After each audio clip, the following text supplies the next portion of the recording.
Peringatan Hari Bayangkara ke-76 menjadi agenda penting Polri pada tahun ini. Berbagai kegiatan digelar menyambut Hari Bayangkara ke-76. Nah, menuju 76 Hari Bayangkara ini apa tagline-nya, Pak?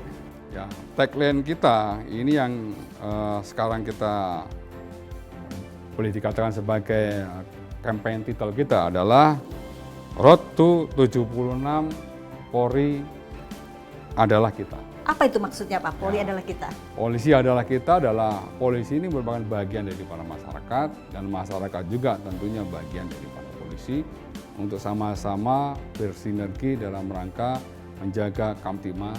Nah, pastinya kita punya rangkaian kegiatan yang banyak sekali, Pak, menuju 1 Juli 2022. Apa saja nih, Pak, kegiatan Semarak Bayangkara ke-76 ini? Kegiatannya cukup banyak, Mbak. Rangkaian kegiatan memang puncaknya kita di upacara peringatan Hari Bayangkara 1 Juli 2022 ini di Monas.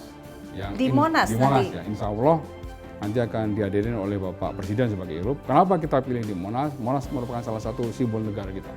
Bapak Kapolri sudah membuat buku Tapak Perubahan Polri.